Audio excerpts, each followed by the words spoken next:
The arrest.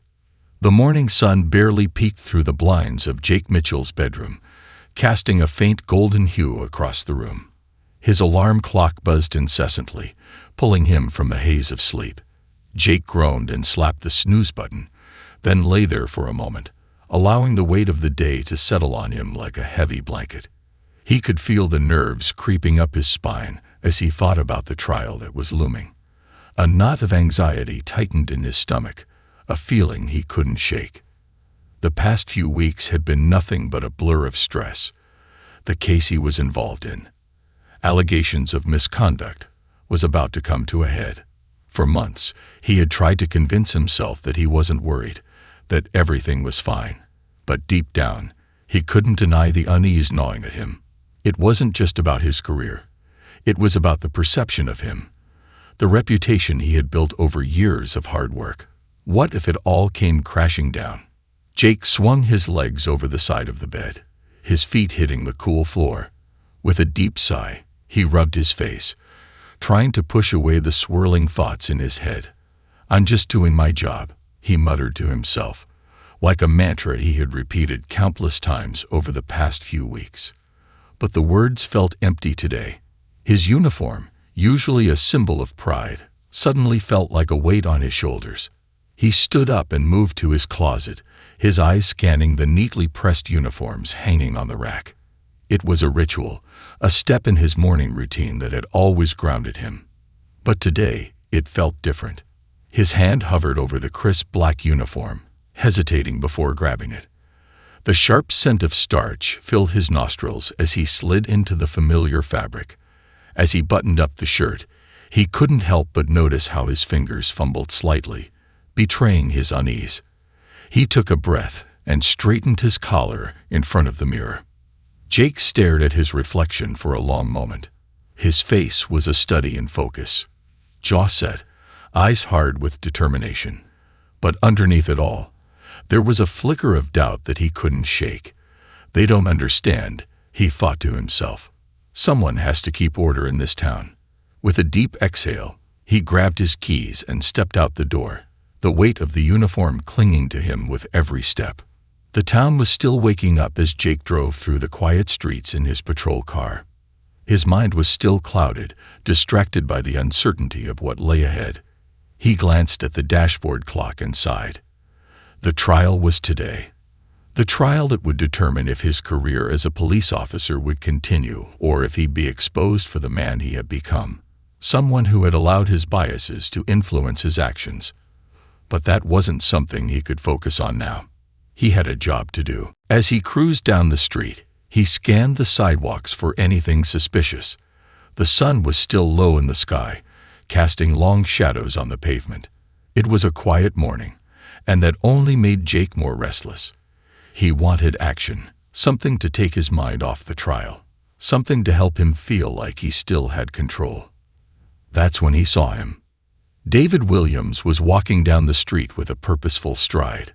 Jake's eyes narrowed as he studied the man from behind the wheel of his patrol car. David was tall, with broad shoulders and a confident walk, but it wasn't the man's stature that caught Jake's attention.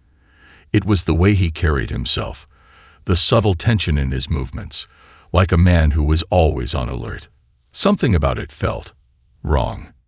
Jake instinctively slowed down, his eyes following David as he moved down the street. The man was dressed casually, but there was a sharpness to him that didn't sit right. He kept glancing over his shoulder, almost nervously, as though he was expecting someone to be following him. Is he trying to run from something? Jake thought, his suspicions growing. Maybe he's one of the suspects in the recent robberies. The thought didn't sit well with Jake. He had always prided himself on being observant, on being able to spot trouble from a distance. This man fit the profile, whether Jake wanted to admit it or not. His gut told him that David wasn't just some passerby. He was a criminal in the making. Maybe I'll catch a break today, Jake thought. The decision was made. Jake's hand tightened on the steering wheel as he pulled over, positioning the patrol car a few feet ahead of David. He flipped on the siren, the loud wail cutting through the stillness of the morning air. David's head snapped up at the sound, his eyes scanning the area as he stopped walking. He looked confused at first, unsure of why he had been singled out. His hand subconsciously hovered near the bag slung over his shoulder, but he didn't reach for it. Jake could see the wariness in his eyes, but he mistook it for guilt. "Hey, stop right there," Jake shouted, his voice sharp and commanding. He opened the door of the patrol car and stepped out, already reaching for his cuffs. David's eyes widened, and he took a step back, his brow furrowing. "What's going on, officer? I haven't done anything wrong." Jake didn't give him a chance to explain.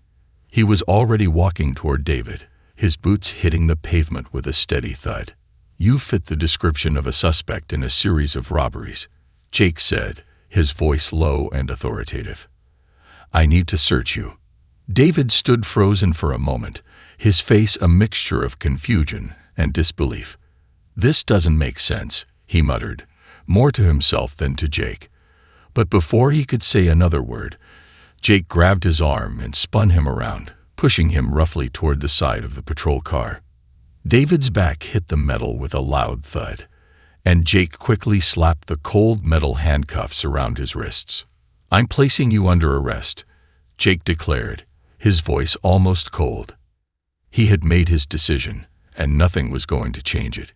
He believed he had caught his man. David tried to resist, though not violently. He simply pulled back slightly, trying to gather his bearings. "I'm not the guy you think I am, officer. Please." But Jake wasn't listening. He had already decided David was guilty. His grip on David's arm tightened as he pushed him toward the squad car. "Save it for the judge," Jake muttered, barely sparing David another glance. David's heart began to race, but he kept his voice steady. "I am the judge. I'm the one who's presiding over your trial today." Jake froze, his hand still gripping David's arm. The words hit him like a thunderclap, and for a brief moment, he felt the weight of his mistake settle over him. But he quickly shook it off.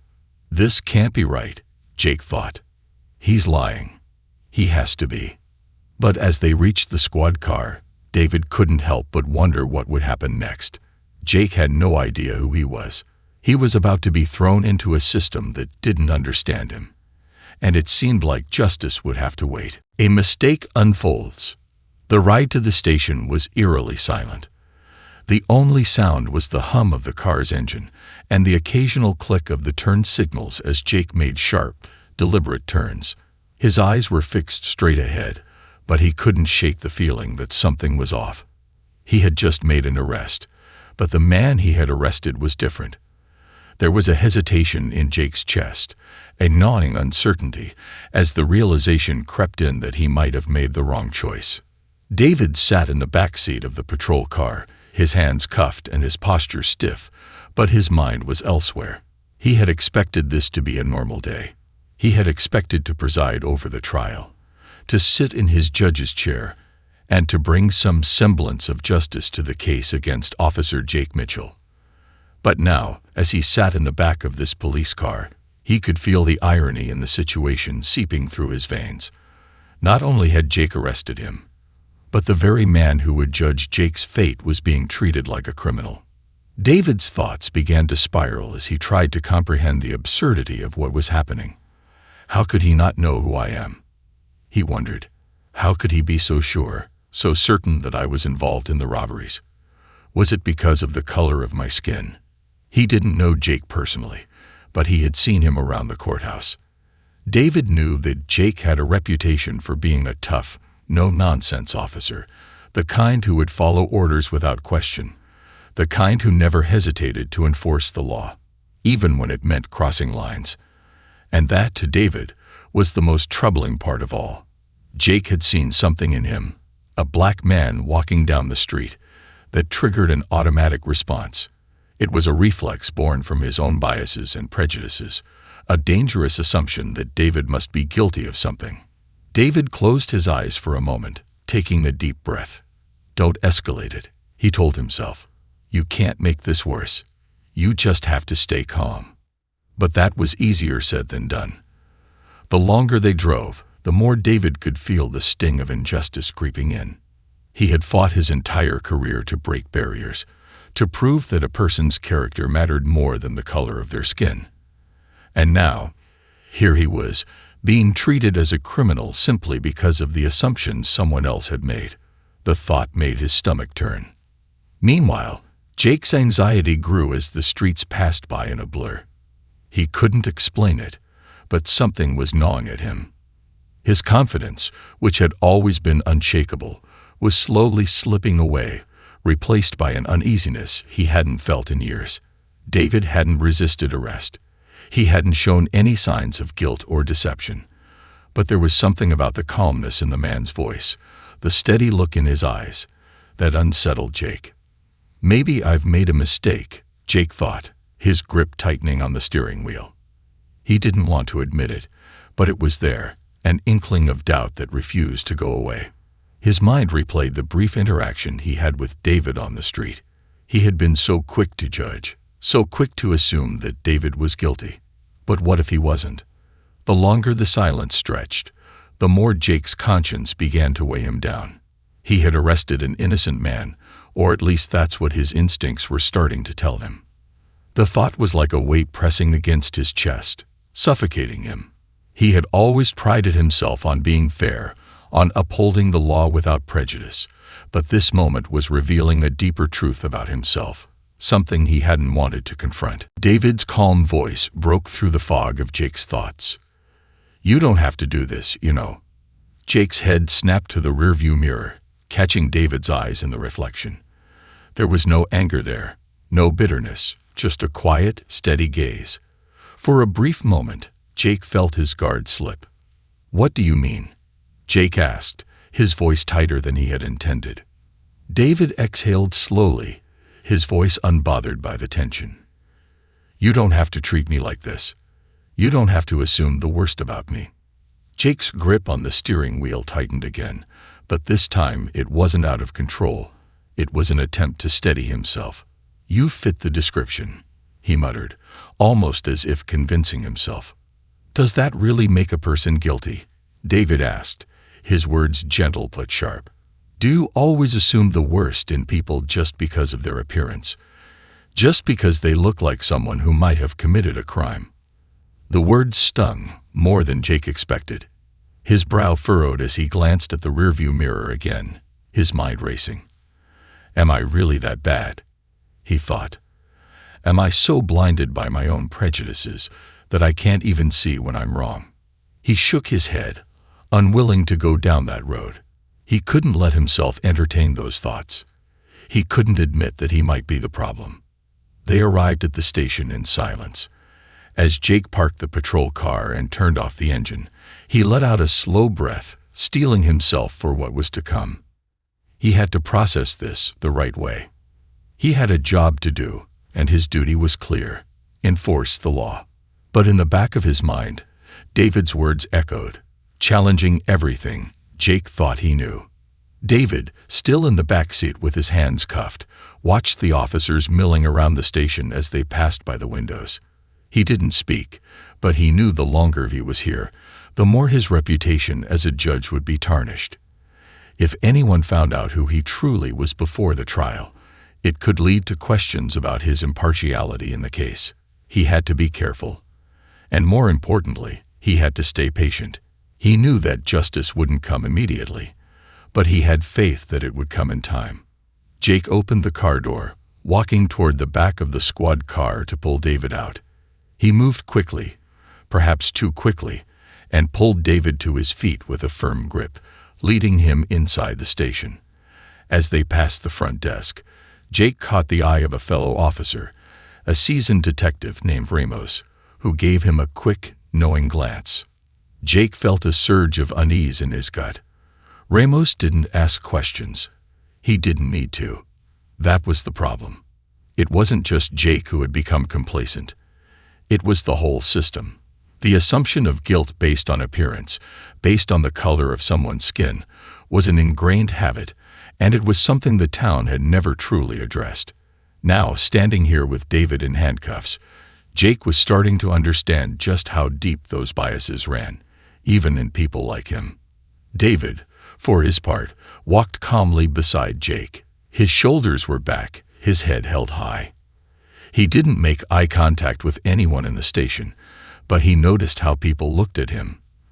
The way the officers glanced his way, the way their eyes lingered just a little longer than they should.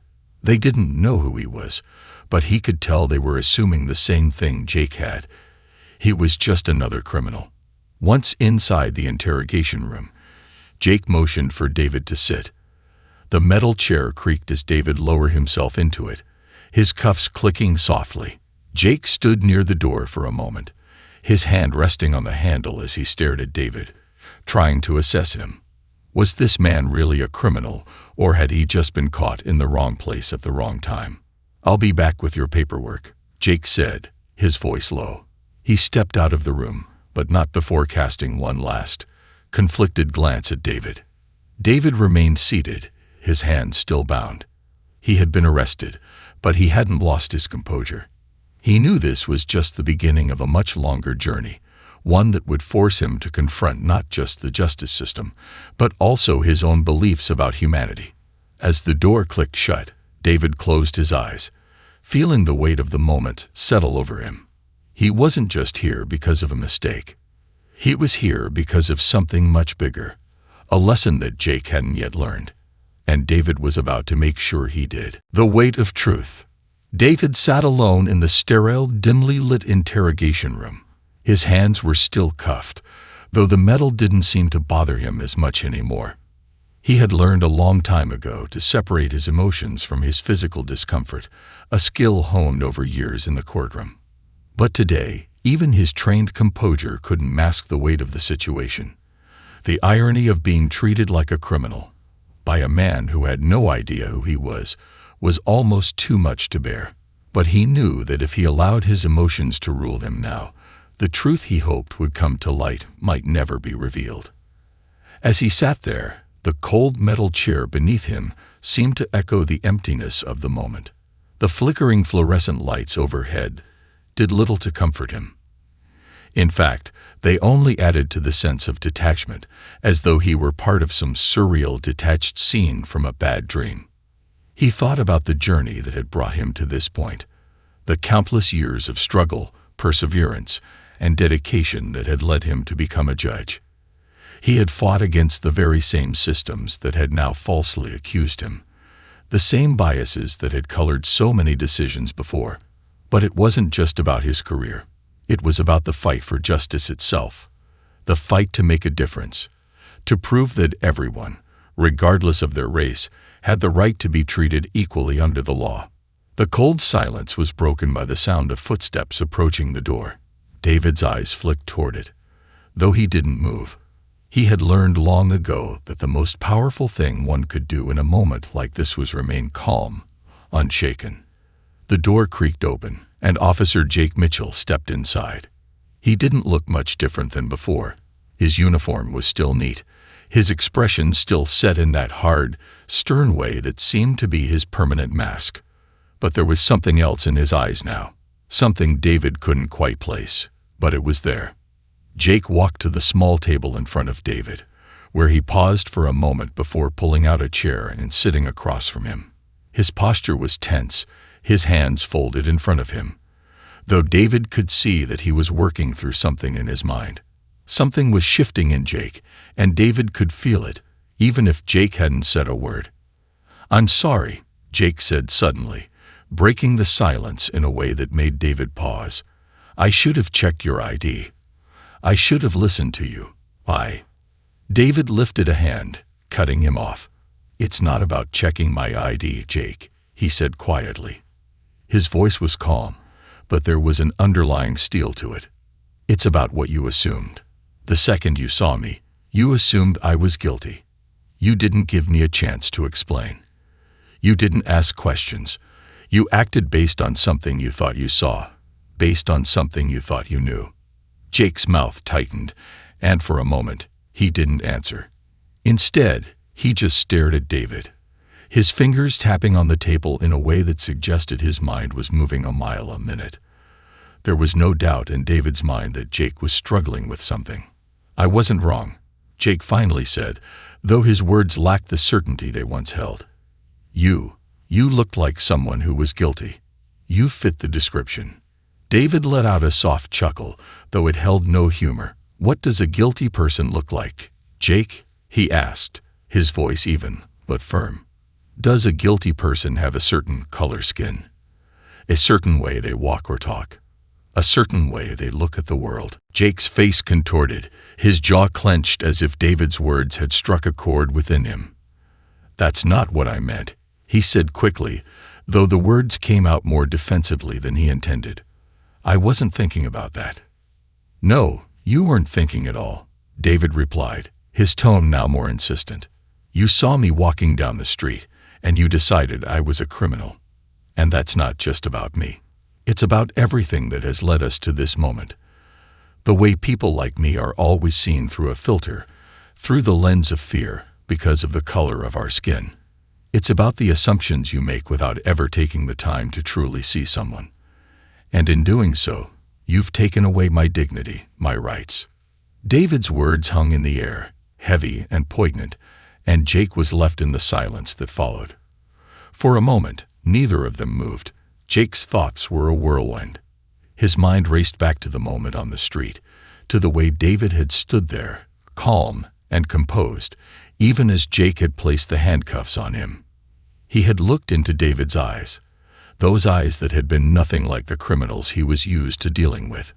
And yet, he had still made the arrest. He had still acted on his assumptions. I didn't mean for it to happen like this, Jake said quietly, the words almost sounding like a confession. I thought I was doing my job. David met his gaze, his own expression unreadable. Your job, he repeated. Jake, your job isn't to assume guilt. Your job is to protect and serve, to find the truth, not to lock people up because of a hunch. You're supposed to be the one who stands up for justice, not just enforce the law based on your biases. The weight of David's words seemed to settle over the room, and for the first time, Jake didn't have a rebuttal. His lips pressed together in a thin line, his hands still resting on the table, but his mind was far from the present. It was lost in a sea of questions, self-doubt, and guilt. How had he let himself get to this point? How had he allowed his biases to cloud his judgment, to lead him to this moment of injustice? Jake didn't respond right away. The silence stretched on, heavy with the weight of the realization that was beginning to dawn on him. This wasn't just about a bad arrest. It wasn't just about a mistake. This was about the systemic issues that ran deep within his profession, and perhaps deep within himself. David took a deep breath, his eyes softening. He could see the conflict in Jake now, could see the gears of his mind turning, struggling to reconcile the man he thought he was with the man he was becoming. But David didn't pity him. He knew that if Jake wanted to learn, if he wanted to change, then he had to do the work himself. He couldn't just be handed an easy answer. I don't expect you to understand everything all at once, David said after a pause, his voice steady. But I hope, for your sake, that you take a step back and think about the choices you make. Think about what you're perpetuating when you act without questioning, without truly seeing the person in front of you. Jake's jaw tightened as he absorbed David's words. He didn't know how long they sat there, the minutes stretching between them like a river too wide to cross. But somewhere along the way, Jake began to feel something shift inside of him. The walls he had built around himself, the ones that protected him from questioning his own actions, started to crack. Finally, after what seemed like an eternity, Jake spoke, his voice barely above a whisper. I don't know how to make this right. David leaned back in his chair, his gaze never leaving Jake's. You start by learning, Jake, and you take responsibility. And you don't make the same mistake twice. The room was quiet again, but this time it was a different kind of silence, one that held the possibility of change. It wasn't resolution, not yet, but it was a beginning. Jake stood slowly, his hand still trembling slightly as he pushed the chair back. I need to make a call, he said quietly, more to himself than to David. As he walked out of the room, David watched him go, his mind turning. The road ahead would be long and difficult, but David knew that sometimes the hardest battles were the ones fought within. And for Jake Mitchell, that battle was just beginning. The mirror cracks. Jake's footsteps echoed down the hallway as he made his way toward the station's phone. The weight of David's words still pressed heavily on him, pulling at his every thought. He had been on the job for years, walked the streets, enforced the law, and for the longest time, he believed he had it all figured out. But now, everything felt uncertain, as if the foundation he had built his career upon was slowly crumbling beneath him. His fingers brushed the cold surface of the station's desk as he reached the phone, and for a moment he paused, staring at it without really seeing it. He felt as if the room were closing in on him, the air growing thick with a tension he couldn't shake. He wasn't sure who to call or even what to say. His first instinct was to call his supervisor, to explain the arrest, to tell them what had happened. But something held him back. His mind kept returning to the words David had spoken. The condemnation, yes, but also the underlying truth. The question that burned in his chest: had I really been doing my job, or was I just enforcing my own biases? Jake? The voice came from behind him, breaking his spiraling thoughts. He turned, startled, and found Officer Ramos standing at the entrance to the hallway. Ramos was older, battle-worn, a veteran of the force who had seen things most people couldn't even imagine. He wasn't the kind of guy to mince words, but there was something different in his expression now. A kind of understanding, perhaps, or maybe concern. Either way, Jake didn't miss it. "Ramos," Jake said, his voice rough, a reflection of the turbulence churning inside him. I know," Ramos interrupted, stepping closer. "I saw you bring him in. I know who he is." Jake swallowed hard, his throat dry. "You do?" he asked, a knot forming in his stomach. Ramos nodded slowly, his gaze steady. "Yeah, David Brooks. He's a judge. I figured you didn't know, but, well, now you do. You've probably heard of him. He's been presiding over that big trial, right? The one against some of our own officers." Jake's heart skipped a beat. His mind raced. A judge. He had arrested a judge, not just any judge, but one who had been overseeing the case that involved some of the officers he worked with. The irony of it all struck him hard. If the case had gone the way it was supposed to, David Brooks could have been the one deciding the fates of the very officers who had turned a blind eye to his arrest. How did I miss that?" Jake muttered, his fingers tightening into fists. "I should have known. I should have. I don't know. I should have looked into it more." Ramos leaned against the wall, watching Jake with a knowing expression. "You didn't want to know, Jake. You didn't want to see it. That's the problem. It's easy to make assumptions when you don't want to dig deeper, but you've got to start asking yourself why you didn't even question it. Why didn't you ask him who he was? You let your gut, your instinct, dictate your actions. And that instinct, well, that instinct is shaped by the world you live in." Jake didn't respond immediately. Instead, he stared down at the phone in his hands, the weight of Ramos's words settling on him like a crushing force. He had never considered it like that. He had always believed that he was doing his job, that his instincts were based on years of experience.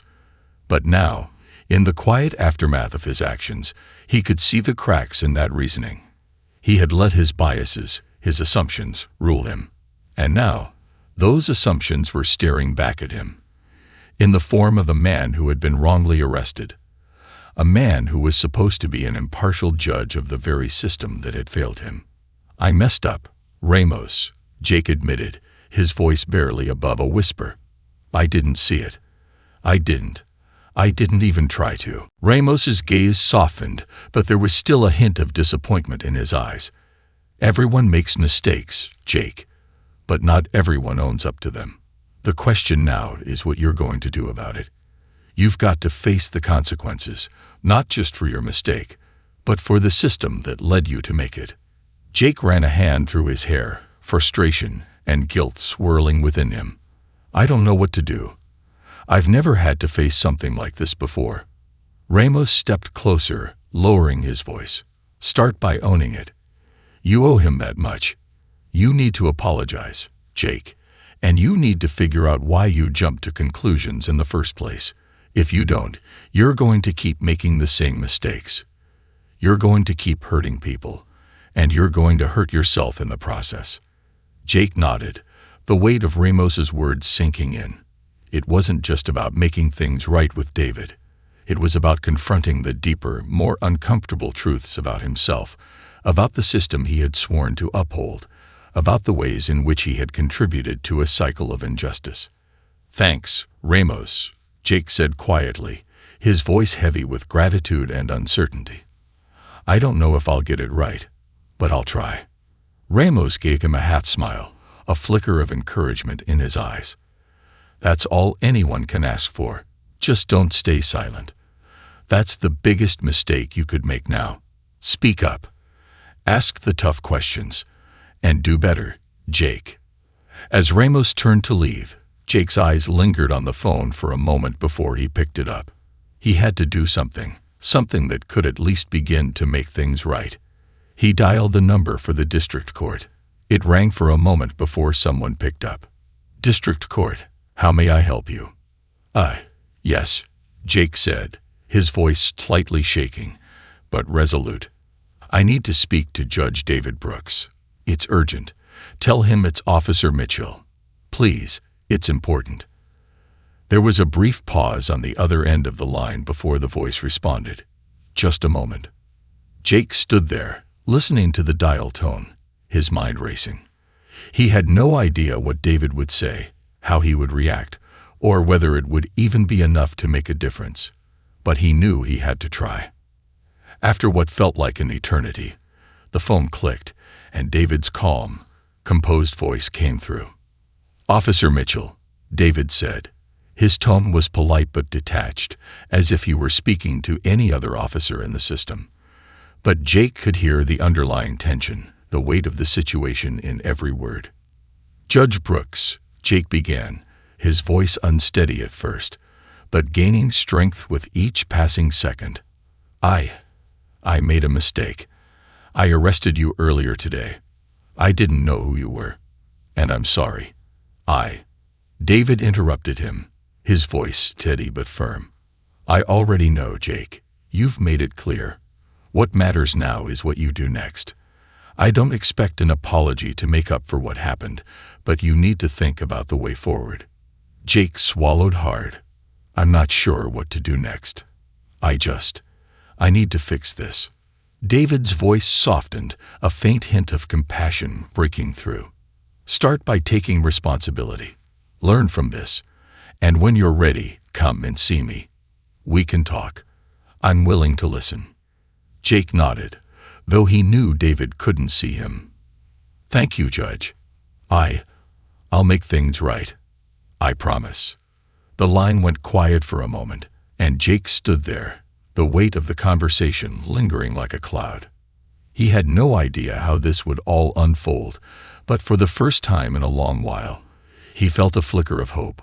Maybe, just maybe, he could make a difference. Not just for David, but for the system as a whole. But it would take time. It would take effort.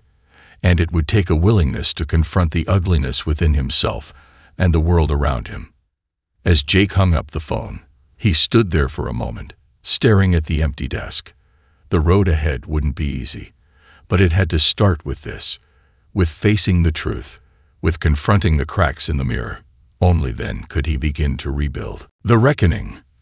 The days following Jake's conversation with Judge David Brooks felt like an endless whirlwind.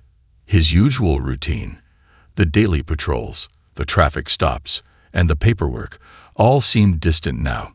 It was as if his entire world had shifted on its axis, forcing him to confront the unspoken truths that had lingered in the background of his life for far too long. Jake couldn't stop replaying the conversation in his head. The calm, measured tone of David's voice, the words of accountability, the quiet yet firm reminder that actions had consequences, that change required effort. It was a painful realization, one that gnawed at his conscience every time he closed his eyes. The guilt wasn't something he could simply brush away. It was a wound, deep and raw, that demanded attention. At the precinct, Jake had become increasingly withdrawn.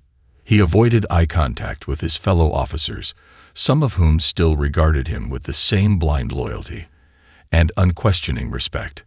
But Jake knew that he was no longer the same man. Every time they spoke to him, every time they joked around or made light of situations, he felt the distance growing between them. They didn't know what he had learned, what he had come to realize about himself, about the system they all operated within, and he wasn't sure if they would ever understand.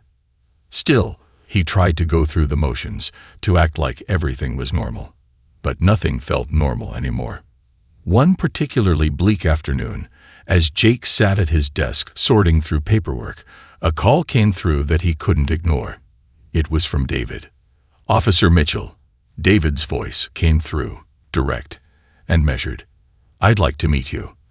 There's something I think we need to discuss." Jake's stomach tightened. He hadn't expected David to reach out so soon, and yet here it was, the opportunity to make things right, or at least begin to. "I'll be there," Jake replied, his voice steady but carrying the weight of his own uncertainty. The meeting was scheduled for later that evening. Jake had never been inside the courthouse under such circumstances before. He arrived early, his palms slightly clammy as he stood in the parking lot, trying to steady his breath. The stark white building loomed before him, casting long shadows in the setting sun, the air thick with tension. The courthouse, with all its symbolism of justice, now felt like a place of reckoning. Jake wasn't sure if he was ready, but he knew he had to face this. As he walked through the front doors, his uniform felt heavier than ever. The cold, sterile atmosphere of the courthouse seemed to swallow him whole. He didn't belong here, not anymore, not like this. His thoughts were consumed with self-doubt as he made his way through the maze of hallways, the sound of his footsteps echoing off the marble floors. Finally, he reached the judge's chambers. The door was open, and inside, David was seated behind his desk, looking as calm and composed as he always did. He was still in his robe, but his posture was relaxed, almost inviting. Jake took a deep breath and stepped inside. The door clicked softly behind him as he entered, the heavy silence enveloping them both. "Officer Mitchell," David said, his voice not unkind, but firm, as if he were sizing him up, preparing for something much deeper than a mere apology. "Thank you for coming." Jake nodded, unsure of what to say at first. He'd spent the entire drive over here rehearsing his words, but now that he was standing in front of the man he had wronged, they all seemed inadequate. I don't know how to make up for what I did," Jake began, his voice hoarse, the words carrying the weight of the past few days. "I don't expect you to forgive me. I know I messed up. I arrested you, not knowing who you were, and I didn't give you the respect you deserved. I didn't see you as a person. I saw you as a suspect, and I was wrong. I should have known better." David studied him for a long moment, his gaze unwavering. Jake's words hung in the air, fragile and uncertain. He wasn't asking for forgiveness, not exactly. He was just hoping for a chance, an opportunity to prove that he could be different, that he could change. Finally, David spoke, his voice calm but carrying a weight that seemed to match Jake's own. "You're right. You did mess up. But what matters now is how you move forward from this. I could hold this against you. I could press charges, bring it all to light. But I'm not going to do that, Jake. What I need to know is whether or not you're willing to learn. Not just about the mistake you made, but about the reasons behind it. About the system you're a part of. About the assumptions you've allowed to shape your actions." Jake felt his heart rate pick up. This wasn't a simple apology session. David wasn't asking for words. He was asking for change. Deep, real change. "I know I have a lot to learn," Jake admitted, his voice steadying. "And I'm ready to learn it. But I don't know where to start." David leaned back in his chair, folding his hands in front of him as he considered the officer before him. The first step, Jake, is acknowledging the problem. And you've done that. But the second step is harder. Understanding that the problem isn't just about you. It's about the way things have been set up. It's about the system you operate in. Your biases, your assumptions, they don't just come from nowhere. They're taught. They're ingrained. And the longer you work within a system that perpetuates those biases, the harder it becomes to see it for what it is. Jake felt the weight of David's words. He had never considered the law in those terms before. He had always believed that the system was fair, that the law was just, that his role was to enforce it without question. But David's words, those simple, brutal truths, cut through the defenses Jake had built around himself for so long. "So what do I do?" Jake asked, his voice small but desperate. "How do I fix it?" David's eyes softened, though the resolve in his voice remained. "You start by asking hard questions. You start by challenging the assumptions you've made, the things you've been taught to believe. And then you start listening. To the people you serve, to those who have been marginalized, who have been pushed aside by the very system you protect. And you do the hard work. You educate yourself.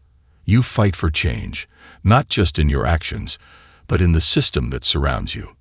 Jake nodded, the magnitude of David's words sinking in. This wasn't a simple fix. It wasn't a quick solution. It would take time. Months, maybe years. But Jake was beginning to see the path forward, however daunting it seemed. "I'll do it," Jake said, his voice firm with conviction. "I'll do the work. I won't make the same mistake again." David stood, walking around his desk to stand before Jake. There was no judgment in his eyes now, only the quiet acknowledgement of someone who had walked this road himself, someone who had seen the power of self-reflection and change. "I hope you will, Jake," David said quietly. "Because if you do, then maybe, just maybe, you'll be able to make a difference in ways you never thought possible." Jake stood tall, his heart heavy with the realization that this was only the beginning. He had no illusions that it would be easy, but for the first time in a long time, he felt like he was moving in the right direction. Maybe redemption wasn't something that could be earned in a single moment. Maybe it was a long journey, one where the road was uncertain, but the destination held the promise of something better. As he left the courthouse, Jake stepped into the evening air, the weight of his uniform still heavy on his shoulders, but the promise of change burning brightly in his chest. The road ahead was difficult, but it was his to walk. And for the first time, he felt ready to face it. The path forward. Weeks had passed since Jake's meeting with Judge David Brooks, and though he had tried to return to his normal life, nothing felt the same. Every interaction, every decision, was now infused with the lessons David had taught him. It was as if Jake had stepped into a new world, a world where his actions had far-reaching consequences, where the biases he had long ignored were suddenly impossible to ignore. The world had always been this way, but now Jake was seeing it through a different lens. He had begun to question everything. His interactions with people on the street, his assumptions about who was innocent and who wasn't, his understanding of the law. It all felt like a house of cards ready to collapse. And yet, in the middle of the turmoil, there was a flicker of something new. Hope. Hope that maybe, just maybe, he could make a difference. But it would take time. It would take work. It would take him becoming a person who was willing to confront his own shortcomings, to dismantle the prejudices he had long carried. That was the part that scared him the most. The fact that he had to do it. No one could do it for him.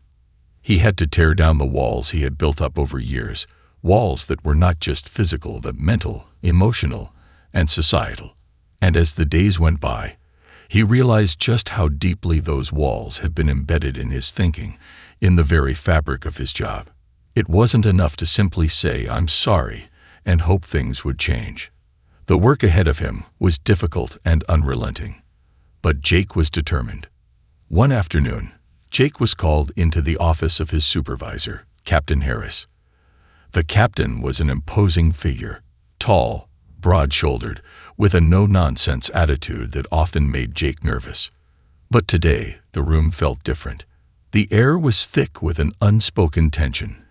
As Jake walked in, Captain Harris glanced up from his desk and motioned for him to sit. "Jake," Harris began, his voice even but carrying an edge of concern, "I need to talk to you about something. You've been acting different lately." Jake felt his stomach drop. He had been expecting this, but now that it was happening, he wasn't sure how to respond. "Different, sir?" he asked, his voice tinged with uncertainty. "You're not the same officer I've known all these years," Harris continued, studying him intently. "I've seen the way you've been walking around, how you've been holding yourself. You've been keeping to yourself, not your usual self, Jake, and I want to know what's going on." Jake looked down at his hands, fumbling with the edge of his uniform. This wasn't a conversation he had been prepared for. He wasn't ready to explain the internal battle that had been raging inside him since that fateful day when he had arrested David. But he knew that hiding the truth wasn't an option anymore. "Captain, I made a mistake," Jake said, his voice barely above a whisper, "and it's been eating at me ever since. I arrested Judge David Brooks. I didn't know who he was, and I treated him like just another criminal, another person to arrest, without ever thinking twice about it. I didn't see him for who he was. I saw him as a suspect." Harris' eyebrows raised slightly, but he didn't interrupt. He was listening, and for the first time, Jake didn't feel like he was speaking into a void. There was no judgment in the captain's eyes, only an openness that made Jake feel like maybe, just maybe, this conversation could lead somewhere. "Why didn't you know who he was?" Harris asked, leaning forward slightly. Jake hesitated, his mind swirling with the harsh reality of his own biases. "I guess I just didn't want to know. I thought I was doing my job. I thought I was just following orders, following procedures. But I wasn't. I wasn't really looking. I was too caught up in the idea of being a cop, of keeping order, without questioning whether the order I was maintaining was right in the first place." Harris was silent for a moment, his eyes never leaving Jake's. It was as if he were trying to gauge the sincerity of his words, trying to decide whether Jake was truly ready to confront the depth of his mistake. After a long pause, he finally spoke. "It's not easy, Jake. Admitting you've been wrong is one of the hardest things a person can do, especially when it comes to your own career. But I'm glad you're owning up to it. That's the first step." He paused, his gaze softening. "But what are you going to do about it? You've got to make things right. And that means more than just saying you're sorry. It means taking action." Jake nodded slowly, his heart pounding in his chest. "I know. I've been thinking about that a lot. I don't want to just apologize to him. I want to understand what led me to do this in the first place. I want to learn. I want to be better." Harris studied him for a moment, then nodded. "Good. Because this job, this system, it's built on trust. Trust that the people we protect and serve can rely on us. But it's also built on us trusting ourselves. If you've lost that trust, then you need to work to rebuild it. And you need to rebuild it with everyone, not just the people you arrest, but the people you work with, too. Don't expect forgiveness right away. Don't expect everything to go back to normal. It won't. But if you're willing to do the work, Jake, maybe you'll find a new way forward, a better way." Jake nodded again, a surge of gratitude rushing through him. He wasn't sure what the future would hold, but for the first time in a long time, he felt like he was on the right path. The road ahead would be long, and there were no guarantees, but at least now he had a direction. At least now he wasn't pretending that everything was okay when it wasn't. As he left the captain's office, Jake felt a strange sense of clarity. The next step was clear. He needed to learn. He needed to listen, not just to the people around him, but to himself.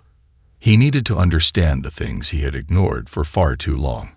And most importantly, he needed to make amends with David. Over the following days, Jake reached out to David again. This time, it wasn't just an apology. It was an invitation to learn. David had agreed to meet him once more, and Jake approached the meeting with the same nervous energy as before, but now it was tempered with determination. When Jake arrived at the courthouse, David was already waiting for him. They exchanged a brief greeting, and then David motioned for Jake to sit.